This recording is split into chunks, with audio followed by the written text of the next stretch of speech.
Return to Survival, a novel by Sean O'Toole. Chapter 1. The plan was to spend the entire weekend on that mountain. I was set on a change, a different draft and pace from the usual current of office work. No dirty looks from unenlightened bosses, no conferences or deadlines, just earth and sky for my taking. My day was drawing to a close. The palette of clouded stars that bled through the glades in the north was forecast of a moonlit evening. My energy was gone. I'd eaten well the night before, but now my gut was being disagreeable.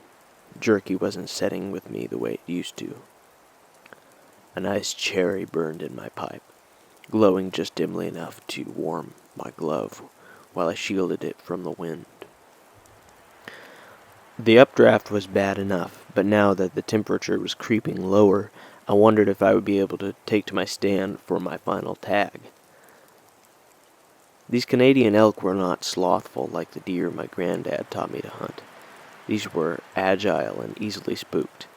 Something about the absence of human development made them more cunning, wilder, and more aware of foreign scents. The elk on this reserve were akin to the creatures deified by Aboriginal tribes. Killing them felt like carving out a piece of ancient history, but the conservation people wanted it that way. So I kept to myself, picked off a few here and there most years, and they turned their heads to it. It counted as a blessing to walk most days uninterrupted and uncoerced by the busy populace. Dried food kept me strong and stable, and the rabbits fed my carnivorous tendencies. Now my damn fingers were numb, despite my trips to the campfire. In order to remedy this, I would transfer the coals to a dry fire bundle outside the tent. This was the kind of fire I could build and build until it roared enough to calm the aching. A pot of coffee would follow, and then a smoke and a climb up the bluff overlooking my campsite. The heat generated from the portable stove wasn't enough to keep me warm overnight. Some nights I would wake up with chills due to the inefficiency of the stove and, I suppose, my own stubborn nature. I knew the risks and what they meant for my own well-being. Whatever my family and acquaintances said behind my back, I expect they would never accuse me of being ill-prepared. Bull-headed, perhaps, but never ill-prepared. My tree stand was set up at the base of the north side of the mountain, acting as an outpost so that I could meet any herds migrating from the high country. This was to be my last day out before the blizzard, my last chance to collect the remaining elk tag. Seeing that the coals were dimming, I leaned over their remains and scooped them up with my trimmed shovel. A gust of wind passed through just as I was doing this, causing me to lift my eyes to the approaching clouds. Heavy winds and overcast skies were a precursor to violent snowstorms that brought everyday life to a halt in this part of the continent. Pipes would freeze and all highway traffic congested until the snowplows had finished their job. As harsh a climate as this was, there was a profoundly benevolent quality in the rawness. It needed no excuse for its polarity. An inspection of my supplies showed only 2 days' rations. The hunting gear was stored in the tent at night for safekeeping and as a means of protection. My wristwatch read 4:34 p.m., which meant that I had less than 3 hours to climb down and take my final elk, realistically leaving me only about 2 hours to hunt. When doing so after dark was not only very difficult, but also foolish. I always came prepared with a backpack of dehydrated food and other supplies in case I became stranded. Keeping dry was a vital rule of the alpine wilderness. I like to smoke dry my clothes the night before to remove the hint of dampness. A wet body could lead to hypothermia, and hypothermia to death. Very, very few hunters came to the mountains at this time of year. Most came up during the warmer months just before the rut, when the moose and mule deer were lazy, grazing out in the open like cattle. Looking off to the terrain in the north, I admired the sea of sage and said my goodbyes. When the coffee was gone, I started down the slope with my bow. The wind beat and nipped at my face the whole trip down, halfway convincing me that I should use my goggles for just this short journey. The sight of my tree stand was a pleasant one, for I had stashed an extra pair of gloves in a small compartment on the side. When I had reached the top, I slouched on the seat and shot my legs out for a good stretch. The view from here was inspiring to the soul. My mind drifted as I sat there with the bow across my lap. Since my early teens, I'd had an affinity for the outdoors. No one could accuse you or threaten you out here. There was no traffic or noisy construction to pollute things. A real safe haven.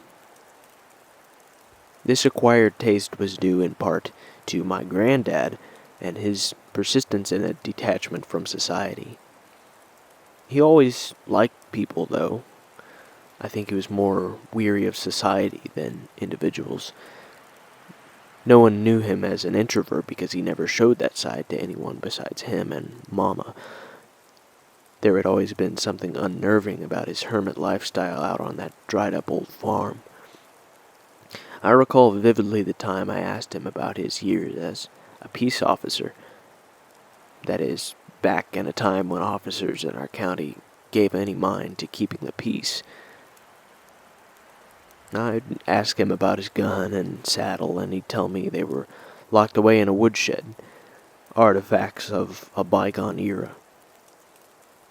His eyes would go from bright to sullen, and he would turn away in some effort to forget whatever it was that had happened.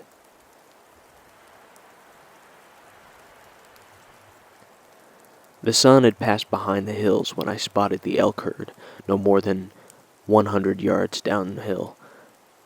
They were walking east along the base of the mountain, stopping here and there to graze in the clearing. 2 bucks appeared to be leading the herd. One looked to be younger, as displayed by his smaller rack. He deserved a fair chance in mating season.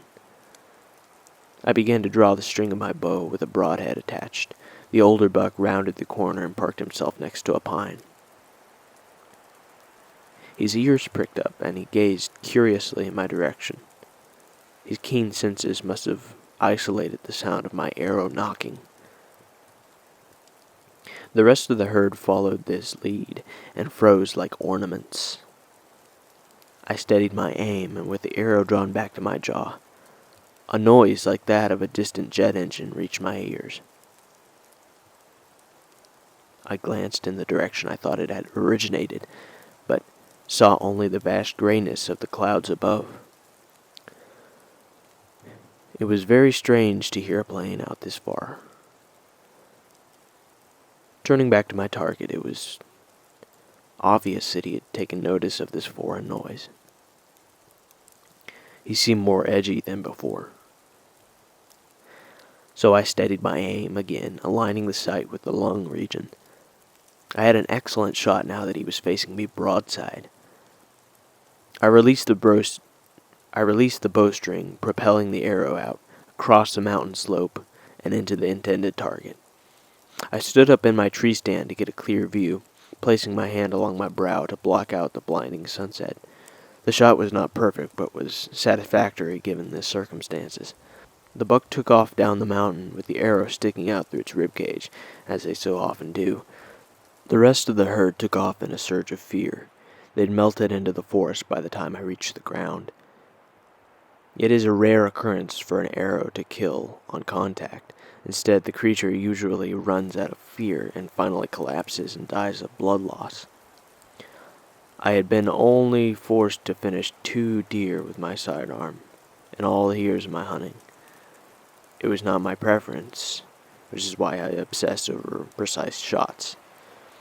My goal was to take fresh, wild meat and not to torture animals. The fur and racks from these Canadian elk sold for a good price, too.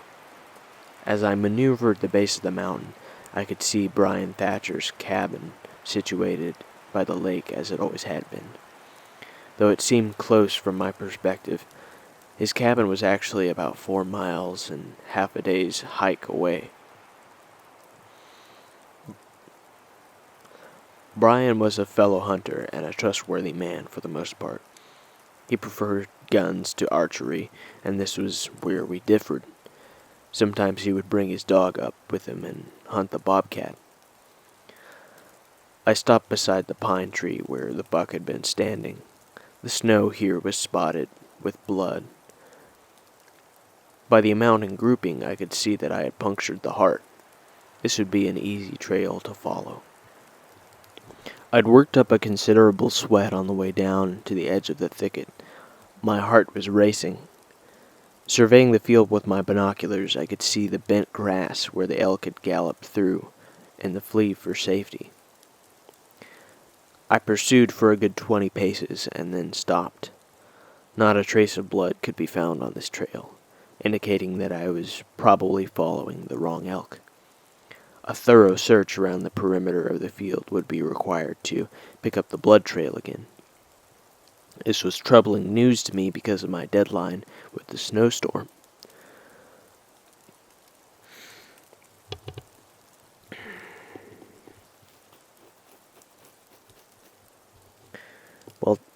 While taking my coat and ski mask off, I observed the flashing navigation lights on the underbelly of an airliner as it flew overhead. I grumbled at this reminder of the modern era I begrudgingly lived in. Luckily, there was a full moon, else I would have been forced to use the last 5% of the battery power on my phone to provide the light. By the time I'd worked my way to the other side of the field, I could see evidence of my wounded elk. The reduced bleeding meant that his heart had run out of blood. Following the small amount of tracks I could spot in the moonlight, I wandered into the section of trees along the north side of the field. These tracks led back to a dry stream at the edge of the forest. When I came to this stream, I saw my buck lying across it with his legs sprawled out and the arrow still poking through his chest cavity. This was certainly not my favorite part of hunting. It was not for those with a weak stomach or sensitive nerves. While I did not enjoy it, I'd become accustomed to it over the years. I accepted the fact that he was an animal and that I was a human being. I had the right to use his flesh for my survival and furtherance. While I did not abuse that right, I never felt guilty for taking advantage in a clean, sportsmanlike way. As I drew closer to the buck, it became obvious that he was dead. I was relieved that he had bled out and not hung on to his life. The longer the process, the more the creature would suffer. So kneeling down, I took the arrow and pulled it the rest of the way out of the body.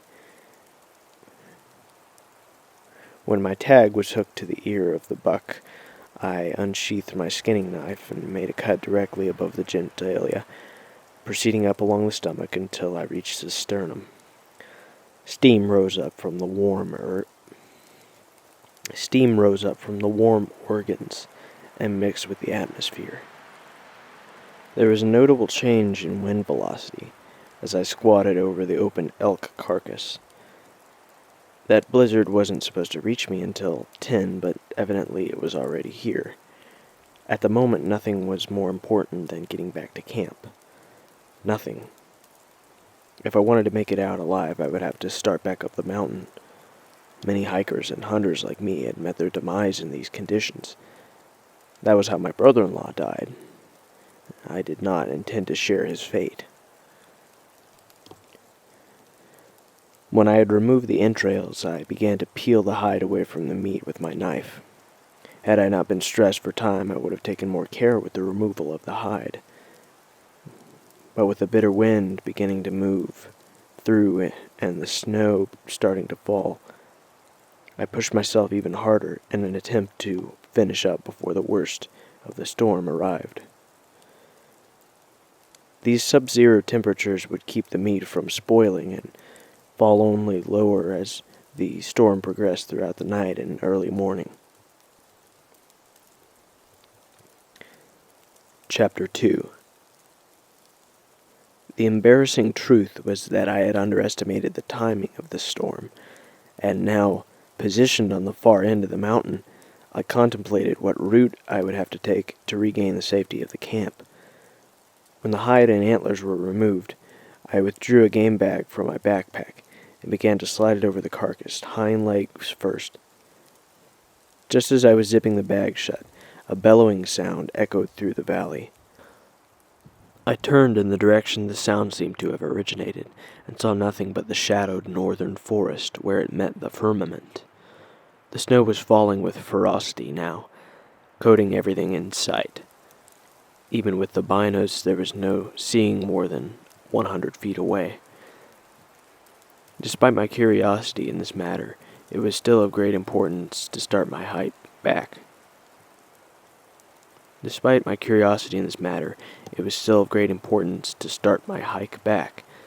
With my bow hooked to my backpack and my coat and gloves covering me once again, I dragged the gutted elk through the belt of aspen trees that grew by the roots of the mountain. The game bags I used were very durable, with a weight capacity of up to 800 pounds, perfectly tailored for big game. I'd fought this fight before, but never inside the peril of a blizzard. As the moon vanished behind the falling snow, so did our tracks. When I came to the top of this hill, I stopped, allowing the bag to rest on the ground alongside me. Turning, I faced the mountain and beheld the steep, rocky slopes that lay between me and the campsite. Overwhelming doubt and pessimism struck me here. The reality became obvious. I would have to leave the elk somewhere down here and climb to the campsite in order to avoid death. The storm was too strong and building too fast. By burying the carcass in the bag and packing the chest cavity with snow, I could ensure that it would not spoil once the temperature rose in the morning. Soon I detached the trench shovel from my backpack and plowed into the earth where it felt soft. The storm raged on, and the wind bit at my back and face like some feral animal. When the hole was deep enough, I took the bag and rolled it in with heaps of snow to insulate. Gazing upward, the sky was completely blotted out by the blizzard, and the peak of the mountain I intended to climb was invisible. The bag was shut tight now. The wind continued to abuse the landscape in furious bursts as I covered the game bag in earth. I took off up the slope finally, with careful pacing, my ascent aided by goggles, shielding my eyes from wind and debris. The frozen brook I had used as a path from my camp to the tree stand was now hidden in snow. I would have to rely on memory. Despite running and walking I had done in the last hour, my toes began to lose their feeling, and my fingers numbed painfully at the tips. As I trudged through the snow towards my goal, it occurred to me that I might not make it out alive. These were the thoughts that I tried to ignore. I was compelled to allow them, though, if for no other reason than to prevent them from becoming real.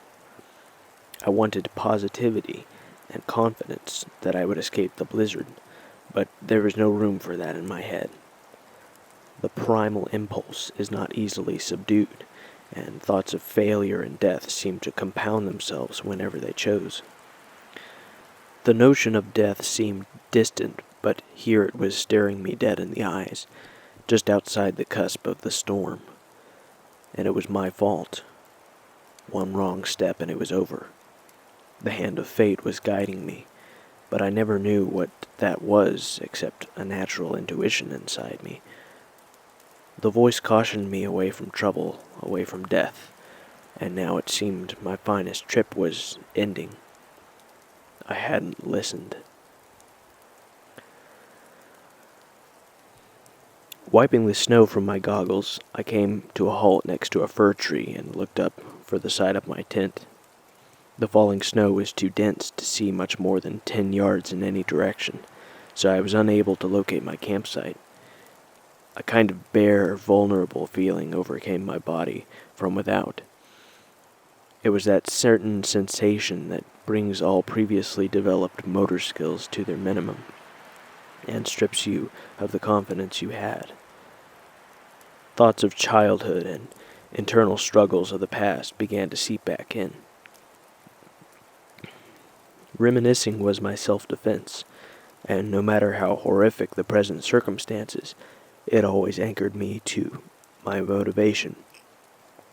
Maggie.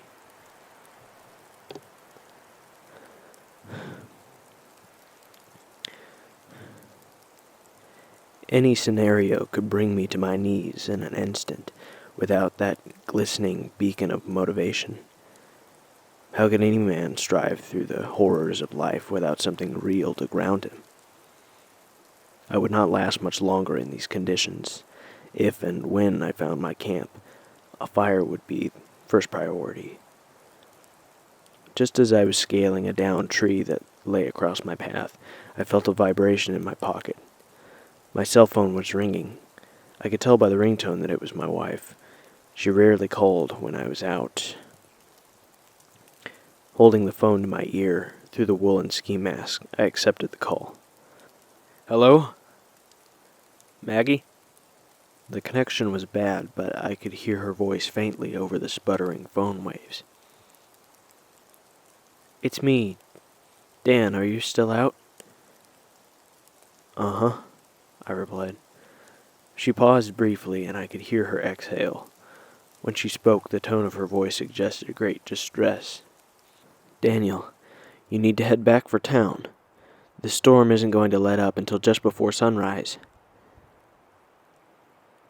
That may be true, I said, but if I trek across this mountain on foot, then I will die in an hour. I'm heading back up to my camp right now. I can get a fire started, and my tent, the rocks I camp between, should block the wind. Shut off the television for a while and take time to rest. You can't be late to that appointment tomorrow. You can't keep doing this to me, she said. I know why you travel up there, and I know it's your passion, but I just can't do this. You're not just gambling with your life, you're gambling with mine. It's selfish. I paused to feel the weight of these words. I knew it. She knew it. You're right, I began. I'll make it up to you. I'm talking about you, she said. I'm scared for you. Listen to me, all right? I said. I will make it back to you. I've got 5% battery power on my phone, so I need to hang up. I love you very much. I'll let it charge until morning. I'll text you later so you know I'm okay. I ended the call and leaned back against the log. The wind continued to blow and the snow continued to fall under its influence, accumulating on my clothes. I took a deep breath and glanced down at my hands. Leaning back, I stared up into the heart of the blizzard. Only 24 hours earlier, I might have seen the stars and moon. Not now. Now they were hidden from my sight completely. When I picked myself up off the ground, a chill ran down my spine, and I could feel the stiffness in my back. I gripped the handle of my bow tightly and began to sprint fast as I could up the mountain. Using each tree that I passed as leverage, I made my way up the slope to a familiar patch of bushes. I recognized this area in particular because I had placed rabbit snares in these bushes the day before. There was no time to check the snares right now, but I would keep them in mind for a possible meal later. Now that I had found my bearings, I could locate the camp with ease. I continued through these trees, following some of my old tracks which had been preserved by the canopy of branches above. The odor of dripping sap was something of an experience through here. The branches whirled out and stretched with an elegant tenacity from the trunk of each respective plant. These trees stood seemingly as guardians over the mantle of the mountain. They did not see or hear, but they remained, as though they possessed something of more importance, a singular knowledge bred from an age of endurance. What things might they have seen if they had eyes? I wondered as I passed underneath. When I was clear of the trees, I came to a precipice overlooking the part of the mountain where I had set up camp. Near the edge, I could see the outline of my tent, vaguely through the falling snow. This overshot was a consequence of my blindness in the storm. It had led me astray, and now there was no easy way to approach the campsite. I squatted down and caught my breath while looking out at the ravines that cut through the roots of the mountain. Were I to cut through the forest to my far left and make my way down the other, less steep side of the mountain, I would be delayed by about 20 minutes. That was a safer option. However, if I were to rappel down the side of the mountain where I stood now, I would save that 20 minutes and reach the safety of my tent much sooner.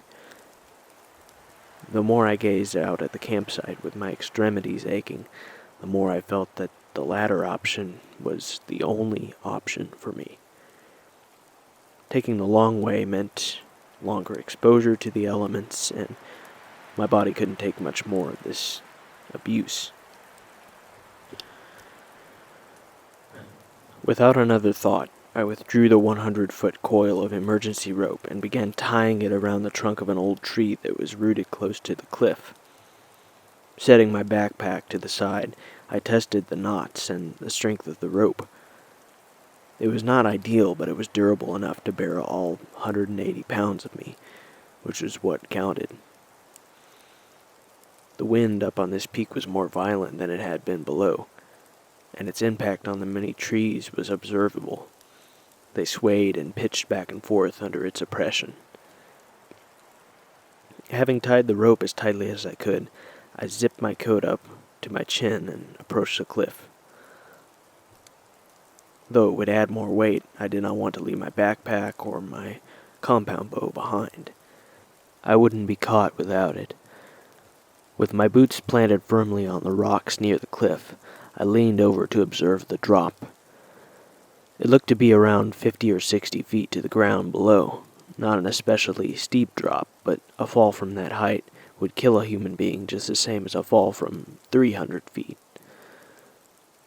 I gave the coil of the rope a good toss and watched it plummet down the side of the mountain. Adjusting the goggles over my eyes once again, I clasped the bow to the backpack and slowly began to lower myself down the cliff. I was no stranger to rock climbing, but my lack of sophisticated gear put me at a disadvantage. I had no harness, no draws, and no rappelling racks, just a rope. My terrible fear of heights had never diminished in all the years I'd spent climbing and hunting, and I was reminded of this when I glanced down from here, where I was suspended. That sick feeling entered my stomach as I held on tightly to the rope with my hands and feet. It might have been worse if the storm had not blocked my view of the ground. A protruding rock caught my attention, so I stretched my left foot out carefully and rested it there, while preparing to descend. I gripped the rope even tighter, breathed in, and pushed myself away from the cliff. It was here that the mountain betrayed me. I lost my foothold in a dramatic way, sliding and flinging rocks in every direction. With my hands still gripping the rope, I kicked at the rocks and sediment in an attempt to regain traction. There was at the curvature of the mountainside a broad tree branch, which looked to have thrust its way past the layers. I rolled my body to avoid this, dashing my hip on the rocks instead. Finally, I pushed myself away from the mountain, with my legs latched on to the rope and my boots. I braced for impact when I swung back into the rocky sediment, and was fortunately shielded by my backpack. The blow was hard, nevertheless, causing me to hold onto the rope for a moment of recovery. Looking to my arms, I saw that the coat sleeves had been torn to shreds on the way down. My wrists were bloody. Rocks and dirt were lodged in the skin. I could tend to it when I reached the tent, but at present there was a small matter of making it the rest of the way down. The crack of a firearm of some kind startled me at this moment, as I was hanging vulnerably from the side of the mountain. Though I was not close enough to identify the type of gun, I could say with certainty it had originated from the north, in roughly the same vicinity as the sound from earlier. A psychological game infested itself there where I hung. There were no other hunters in this region besides Brian. He'd never possessed an interest in big game and had no use for any high-caliber weaponry. I'd seen no more than a 9mm on his hip the few times we fished together. Nothing of any merit arose in my mind as I was peering out into the whiteness. I couldn't think straight. I couldn't feel my lips. Or my nose. 3 more shots rang out in rapid succession as I neared the end of my rope. I stopped again, ignoring the freezing pain. Now I was worried. Someone was on my hunting grounds, firing off what sounded very much like a rifle. The first shot hadn't carried as far. These carried out for miles. The rest of the descent was leisurely in comparison. I was able to shift myself around with my back to the rocks and leap onto the ground. I made my way to the tent and took a quick look at my equipment. Everything outside was covered in snow, but still intact. This was a relief, but there would be no peace of mind till I was inside the tent with a fire and food in my belly. Even then, the raging storm outside and the mystery surrounding those gunshots would leave me restless. The unknown was what frightened me the most out here. Maggie had always protested my solo hunting. She insisted that it was both my arrogance and pride that caused me to take these prolonged vacations in the wilderness. The more I pondered it, the more I understood how right she was. It was hard to deny her words in the present circumstances. I unzipped the tent and walked inside, tossing my backpack over on the sleeping bag. The coffee from this morning had frozen solid in the bottom of the steel pot I'd left next to my icebox. There was also a flask of whiskey in the container that held my medical kit. I had no objection to the indulgence of spirits as long as there was an occasion to justify it. Of course, my excuse at the moment took the form of a large-scale winter storm, and, well, my balls were nearly frozen. I fumbled through the bandages and pain pills in the med kit and procured my secret flask, but this wasn't the time. When I took the fire bundle from my backpack, I could see the smoke rising up in curls from the tarp. The bear scat had absorbed the heat from the coals and now held a bright glow. Some of the leftover kindling from last night's campfire was still lying in my portable stove. I arranged it in a way that it might catch fire more easily and began to stuff paper in the bottom of the stove. The wind continued to beat and whip against my tent, causing the front stakes to come up from the dirt. So I exited the tent with hatchet in my hand and drove each stake back into its respective hole. The concentrated power of the blizzard tore right through me without my insulated coat. I could feel a bitter sensation at the tip of my nose each time I drew breath.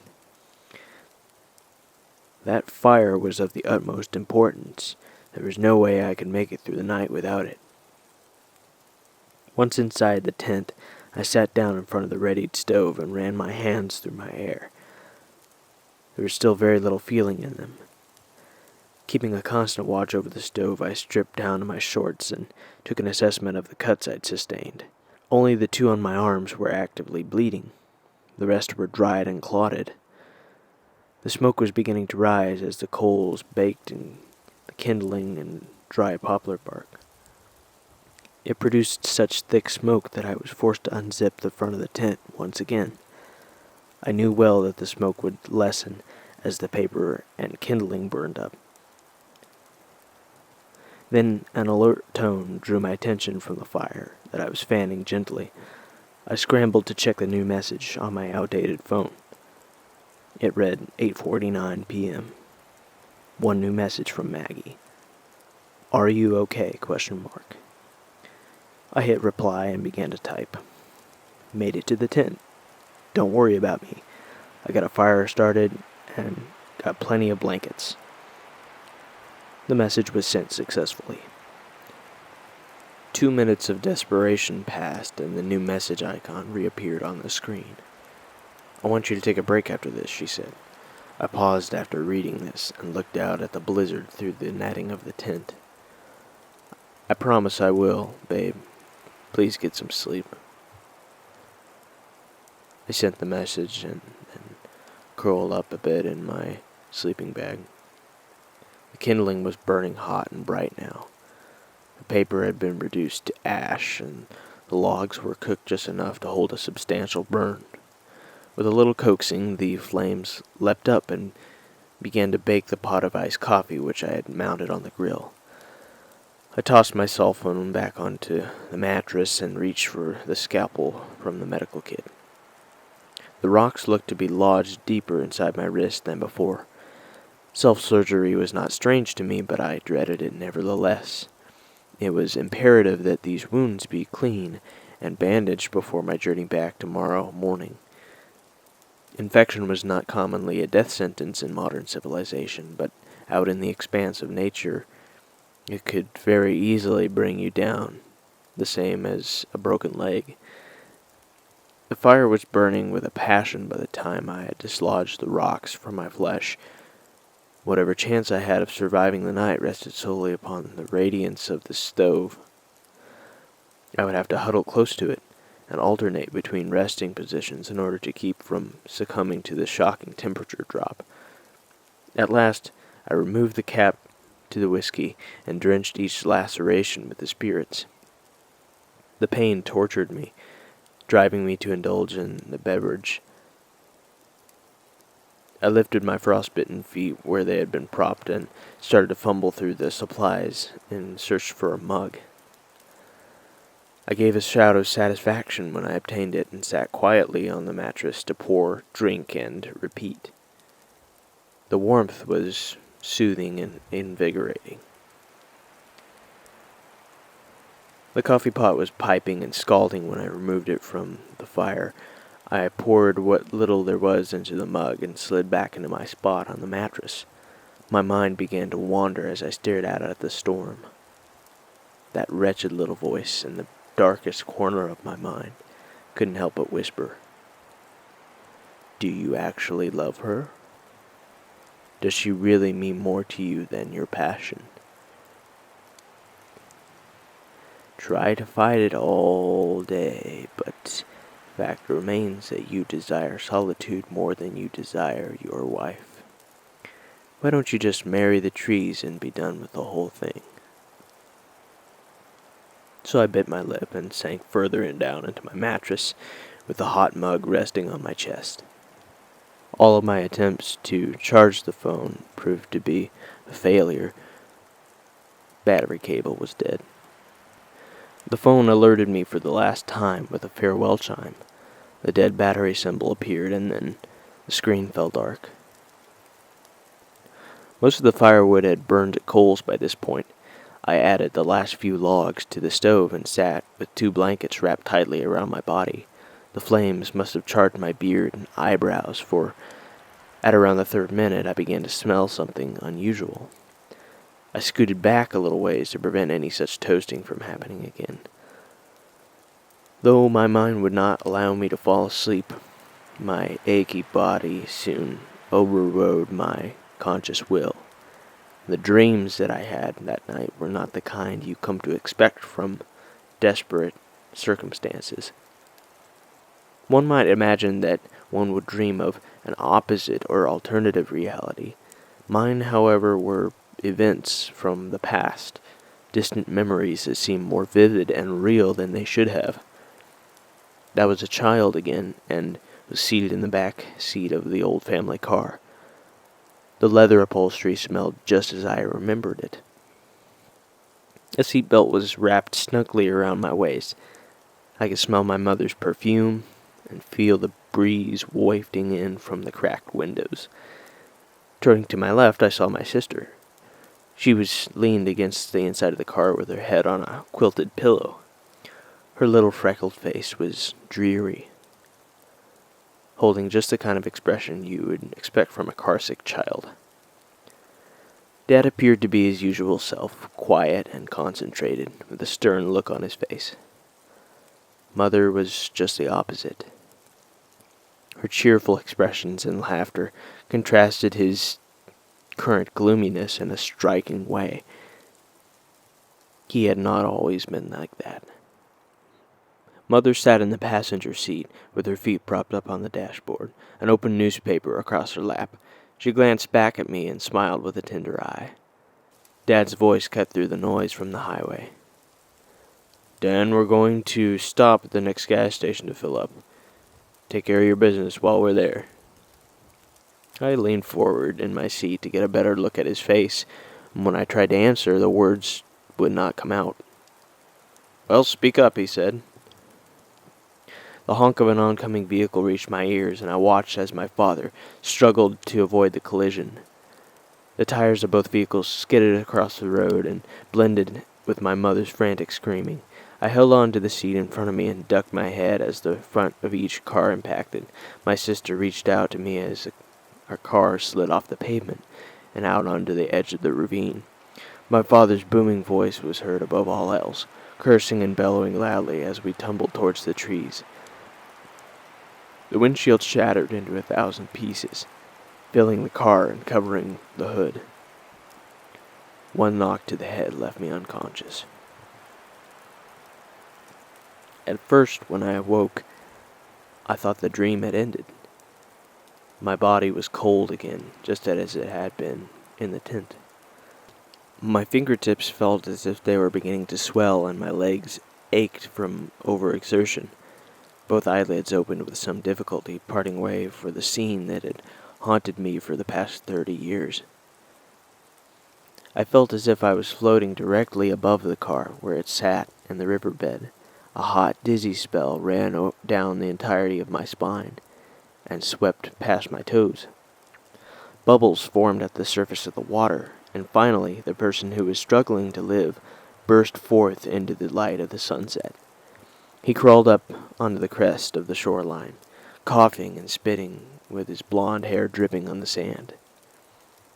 I yelled out to him when I saw this. "Are you okay?" The boy could not hear me or see me, as I soon discovered. He rolled over on his back and looked up at the sky. A stream of blood streaked down his temple from the opening on his forehead. I looked at his eyes, and there was nothing there.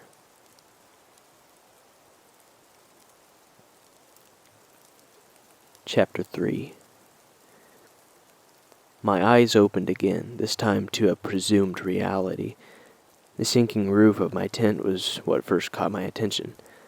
What came second was the observation of daylight.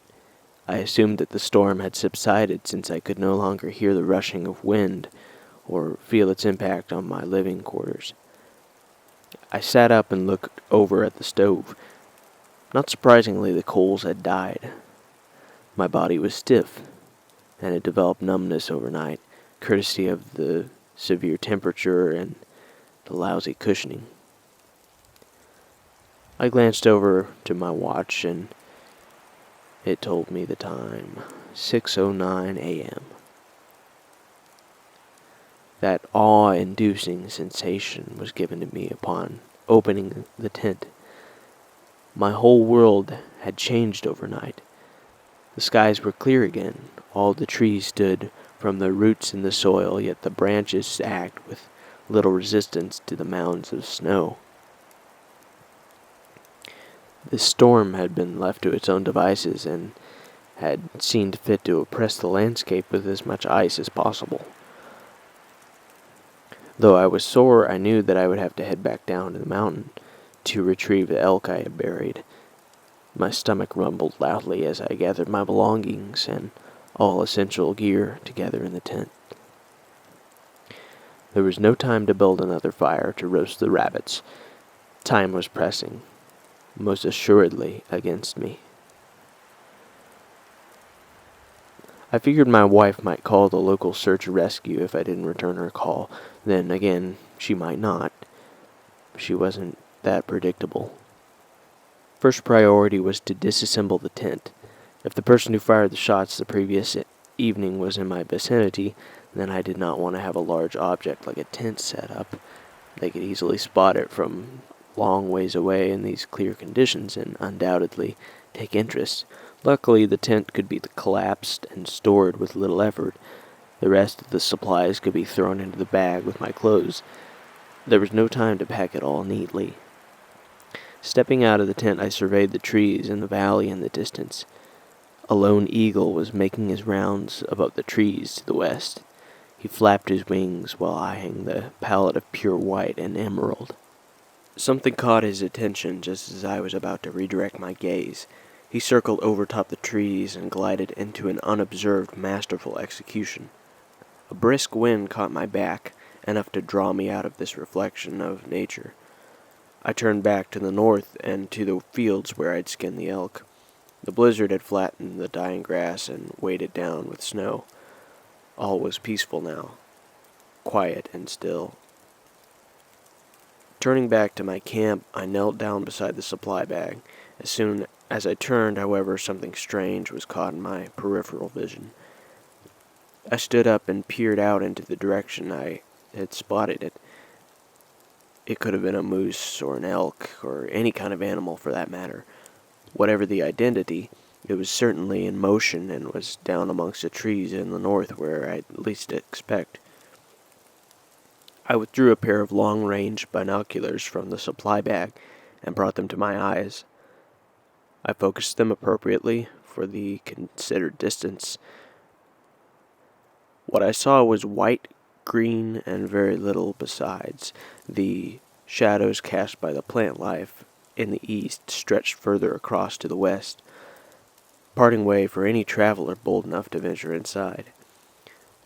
My only experience had been a single afternoon in that crowded eastern forest, and I'd never encountered anything like it since. Just as I was about to dismiss this thing, a human figure appeared in the light at the edge of the tree line. I immediately dove to a prone position and rested my chin in the snow. I could see that it was a man, though I could not make out any distinctive features. I could tell that he was not native to the area. The clothes were all wrong for a hunter and didn't resemble those worn by rangers. I focused the binoculars in to observe his hands. He was holding the right one inside his coat pocket, as if it was injured. He stopped and began to look out across the field. He was scanning these mountains in a careful way that made me very uncomfortable. At one point, to my horror, it seemed as if he had rested his gaze directly on me. I buried my face and the binoculars in the snow when this happened. Seconds later, I lifted my head from the ground and peered out again. The man brought his hand out of his coat, producing a handgun, and began to wade through the snowy field. Seeing this, I leapt up from my position on the ground and dragged the tent, stakes and all, towards the corner of the mountain. With some effort, I managed to wedge it in between two rocks that narrowed out at the back of the ravine. Charging back to camp, I started to collect up all my belongings and place them on a wooden sled that I had built just for this purpose. I shot a look down to the valley as I was doing this and could see that several other people were emerging from the trees behind him. Next, I took a quick inventory of my supplies. Everything looked to be in order. The heavy items, such as the stove and the icebox, went on first. Using 4 bungee cords, I managed to secure the supplies and equipment the way I wanted them on the sled. My heart beat rhythm as I scurried clumsily about my camp, gathering the tools that remained. With the bow hooked and full quiver attached, I started down the path along the darker face of the mountain. Chances were this was the same man who had fired shots last evening. I had no intention of letting them spot me. They were intruders, and I would treat them as such. I pushed the sled down towards the bottom of the slope, always keeping the group of unwelcome individuals in my sight. They were still a good 3 kilometers from the mountain, but at their current pace they would reach it within the next 30 minutes, I wagered. When I finally did arrive at the bottom of the mountain, I could see that there were 3 figures at the back of the group that appeared to be bound with rope. I could only assume that they were prisoners, whether justly or unjustly. The voice of the man up front echoed across the valley. "Stop!" I came to a halt where I stood in a cluster of aspens, as if I were following his orders. He was speaking to the others, though, as I soon discovered. I squatted down low amongst some bushes to acquire a clear view of the situation. The man started back towards the prisoners and stopped when he came face to face with one at the end.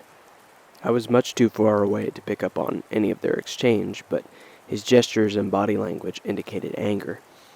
He raised both hands in the air and shook his head disapprovingly.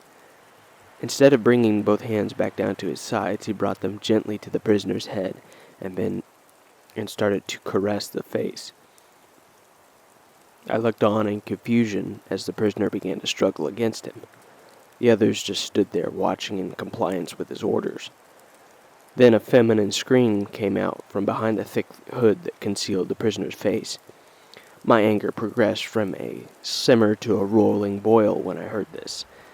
The man shoved her to the ground and gazed down at her for a moment, with the barrel of his gun pressed against her forehead. I held my position. At last he withdrew the weapon from her head and returned it to the holster behind his coat. The strange, quiet individual who held the rope to which she was bound knelt down as the leader walked back to the front of the group.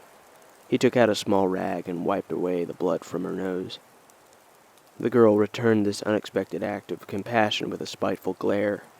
Nothing about this scene felt ordinary. Of course, their very presence was worrisome, but beyond that, everything about this group seemed out of place. Their clothes and mannerisms told that they were not only troubled people, but they were running from something. It was clear to me that their leader was not to be trifled with or challenged, and that his temper was a short one. The more I watched, the more I learned. I continued to drag my supply sled slowly towards the forest on the north side, watching while they split the valley towards my mountain. Pulling a sled full of camping equipment was no easy task, especially since my hands were still healing from the ice and the cuts from last night. I stopped when I came to a creek bed near the junction of the 2 forests. The temperature had risen so much this morning that I was able to break past the ice sheet and wash my face in the creek water. Had I been able to savor this, I might have submerged my head in the fresh water. Presently my attention was drawn to a collection of rabbit tracks that lay at the incline of the hill behind me. There was no shortage of furry herbivores to snare around these woods. As I leaned against the old aspen rooted next to the creek, I pondered these individuals who had disturbed my hunting ground so rudely. It was true that I was about to wrap up my hunting excursion. Still, they had no permission to come traipsing around and unannounced like a band of raiders. They sure as hell had no right to discharge firearms on this land without permission. I could not determine anything about them without knowing their motivations and intentions. The less scrupulous side of me wanted to follow and observe them from a distance. The price for that kind of meddling could be very high, however. They were heading rather suspiciously towards the south, in the direction of the Canadian-American border. My paranoid speculations had some foundation. There was nothing ordinary about a group of armed men marching through the Canadian Alps with 3 captives linked across a rope. To be sure, I would have dialed the local authorities if my phone hadn't been dead. But then, I had a significant head start on any law enforcement, and besides all that, I knew the land. Moving from my place of repose, I looked again at the field to the south. They were barely visible now, but it looked like they had altered their course to the southwest. By their pace, they seemed to be in something of a hurry. I turned to the northern mountains in the distance and witnessed the dispersion of mist across the wooded canyon. The town of Rogerston lay just beyond that canyon. I could reach the outskirts by noon if I pushed myself. I would have little trouble contacting the police once I arrived. They patrolled that town like guard dogs on weekends, and consequently, no one would walk in or out without falling on their radar.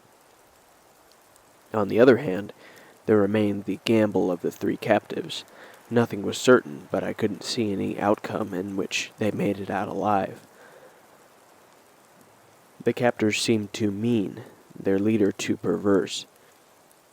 The incident in the field spoke volumes about his character and that of the followers. They were scum.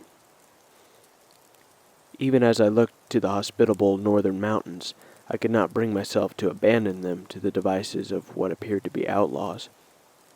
There was still a backbone and a conscience inside me, despite the recent years. Some kind of racket disturbed my thoughts. I looked nervously in that direction, knocking an arrow and drawing it back to my cheek. This interruption caused more of a stir in me than it should have. At this interval, a fat cottontail rabbit bounded into the open. I sighed with relief when I saw this. The rabbit quivered his nose and looked around at the surrounding trees. There was no need to take him since I had already stocked up on game. I continued to peek around the corner of the tree nearest me. The creature pricked up both ears at once and turned to the hill just behind it. Of course, if he saw or smelt something that worried him, I had reason to believe that this thing, whatever it is, might act as a threat to me.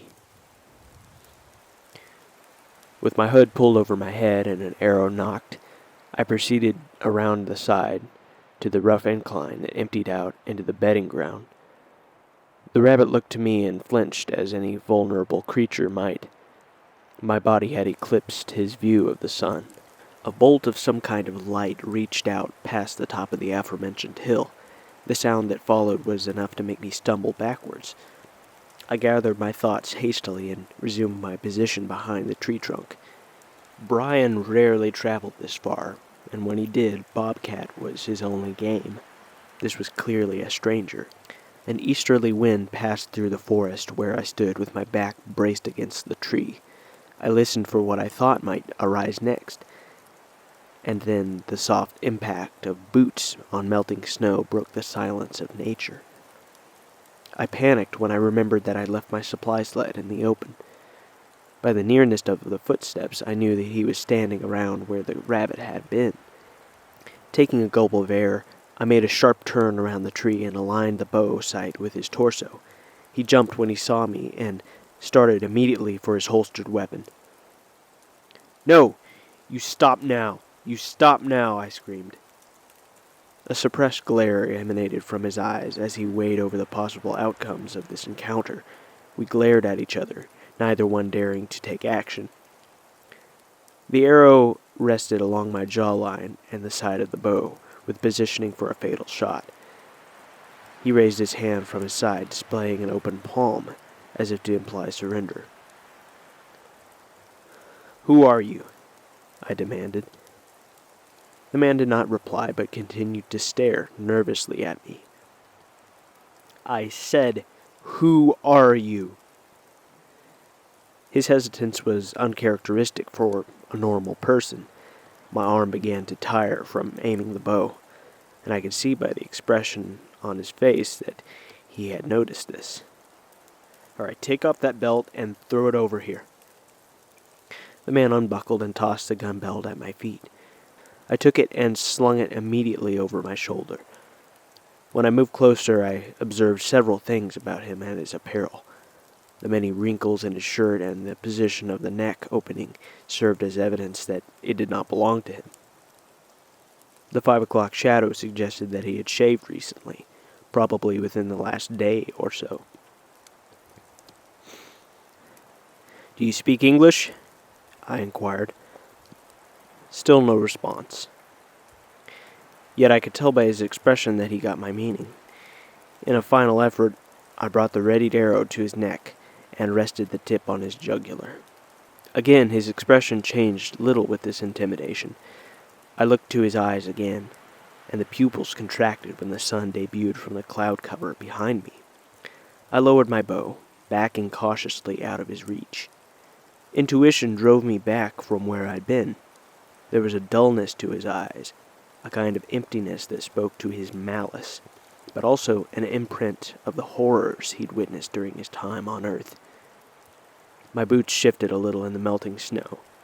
His cattle-like composure stated itself, telling whatever anthropomorphism there was there to recede and make way. I'd never seen a human being look this way before, but it couldn't surprise me. I averted my gaze for a second to see if my foothold was strong. Lifting my eyes, I was met with the same deadened stare, but a shorter distance. The blow that followed sent me back 1 or 2 paces, recoiling and unable to regain my balance. I outstretched both arms, wrapping my hands around his throat in an attempt to weaken him. This did not affect him, though, for he began to pound on me relentlessly with both hands. With each hit, my head sank further into the snow, reducing ventilation.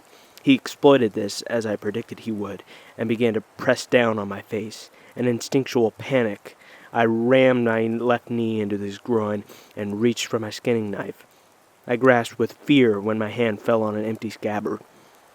My hand fell on the gun belt, which had fallen in our struggle. He saw this and tried to prevent me with his boot heel. Though this attempt to thwart my defense was an effective one, it came nowhere near my threshold of pain tolerance. The moment he lifted his boot to regain balance, I thrust the barrel against his left thigh, around the femoral nerve. The double action delivered and shot an ugly hole through the tissue. I picked myself back up and looked at him as I caught my breath. The blood was beginning to soak through the bottom of his pants and mark the snow. One eye was bloodshot, no doubt from inordinate strain, and the face flushed of its former pigment. He hurled 1 or 2 curses my way. "Get up," I said. "You're strong enough to cuss at me, you can take a beating." He swore again and spit on my shirt when I said this. He lunged at me once again. Then he fell to the ground when I moved clear. "You keep moving around like that, and you're going to die. You're going to bleed out right here," I said. And to my astonishment, the man kept crawling towards me like a wounded dog. He'd claw and wrestle his way through the snow, and I'd move back and dodge him with each turn. Felt like a morbid game of chess, where the queen might run squares around the remaining pawn, but this pawn had eyes and a hemorrhaging artery. He kept coming, stubborn to the end. No thought, no reason, just bare consciousness draped over physical form, flesh over mind and spirit. Lust crept up and earned another victim, lustfulness from a lifetime of wanting and never having. I raised the gun, aligning with his torso, and blind fired. The hammer fell on an empty chamber.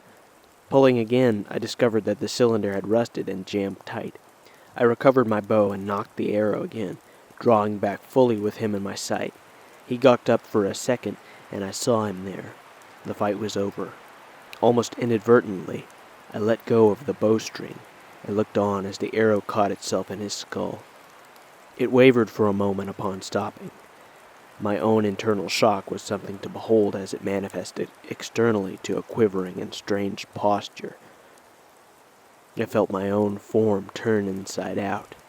Another sensation wrapped itself around me and refused to let go. That of sorrow. A deep and unexpected kind. A minute later, I convinced myself to investigate. I couldn't explain why, but my thoughts turned to my childhood and how afraid I'd been. Death had always been nearby, threatening, but I didn't know him. I'd seen him take family and friends, but I'd never made his acquaintance, and now, as if intimate, I'd introduced him to a complete stranger. The dying body was unobstructed. It was slumped over in a ghastly pose, with the arrow reaching out ahead like a flagpole. Kneeling, I pulled the arrow the rest of the way out and ran it through the snow. I had no choice. If I hadn't killed him, he would have certainly killed me. It would be strange to feel no remorse after taking life. Only a numbed degenerate could kill without feeling. What bothered me now was the randomness of this experience. How he appeared out of nowhere. When I removed the contents of his pockets, I discovered a wallet with $150, several family photographs, and a pilot's license. The older fellow on the license bore no resemblance to the body. I set my teeth hard when I flipped to the very last picture of an entire family. It hurt me to look because I knew them well. They were a local ranch family of 12. I'd conducted business with the father on more than one occasion, him and I sharing the lake for summer fishing. We'd bartered off and on through the fall when I needed and when the cold snaps moved in. He was a gentleman in every respect. Chapter 5. I buried the body in a hurry after looting any items that might pertain to the identity of his comrades. The clothes were clean, so I took them as well. My next question was this: why was he so far behind? A scout should stay ahead of his group and not linger in the woods a mile to the rear. Necessity demanded that someone kill wild game for such a large group of people embarking on a cold trip through the Canadian Alps. This was basic survival, and I could imagine they might have assigned one man as hunter and forager for the group. Hunter or not, he was dead by my hand, and the only way I knew to solve these mysteries was to examine the group. If by nightfall I had not gained predatory advantage over them, I would have no chance. Still very stunned by what I had been forced to do, I backtracked through the trees that bordered my mountain, keeping a watchful eye out for the trespassers. At the pace they were keeping, I might gain on them within 2 hours. Even in such a scenario, there would be no safe route into their camp. I would have to wait until nightfall to terrorize them. The sled slowed me down a great deal, but I knew the terrain, and they did not. This is one of my few advantages, and I intended to utilize this knowledge of my home turf in any way possible. Their lack of knowledge concerning survival protocol was made clear by a wavering path through the southernmost parts of the region. It looked like they were keeping close to tree covers so as to avoid aerial discovery. I could watch them from afar while they altered their course and stopped in disorder. They were behaving like fish out of water, domesticated creatures released ungracefully back into the wild. They were trying to move too fast in a very unforgiving climate. Years of hiking in the Alpine had taught me that a steady pace was the most efficient form of traveling by foot. Any other technique would deplete your energy quickly, cutting down on the total distance covered.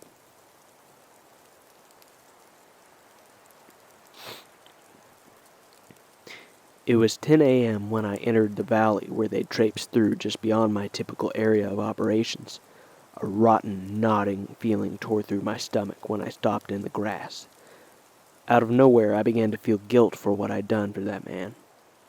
I sank to the ground, wrapping both arms around my sides. The sensation was clearly physical, but it brought some profound emotions to life inside me.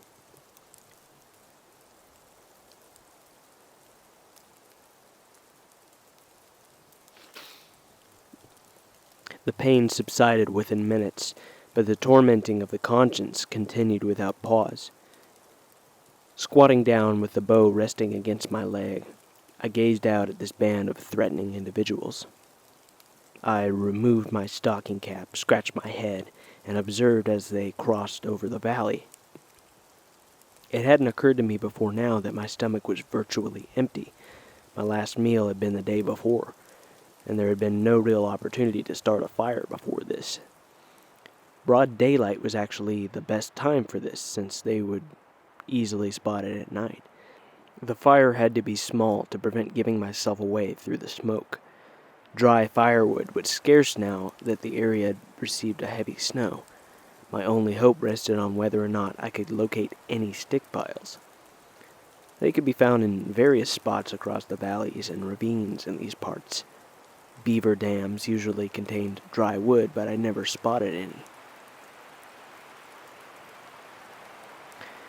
I began to search through my supply bag in hopes that I would find an energy bar that I missed before. Even as I was hunting through these supplies, the gaunt, lifeless face of the man I'd killed kept reappearing in my mind's eye. I stopped for a moment and tried to force it away, but the image and memory were fresh on my mind. The more I fought it, the more vivid this image became, until it seemed as though I was reliving the incident in full color. He lunged at me as he had before. I did not move this time, but instead held my ground. A knife plunged deep into my body and my lungs released, leaving me in a hopeless state. I fell back beside my sled and buried my face in my gloves for a few reclusive moments.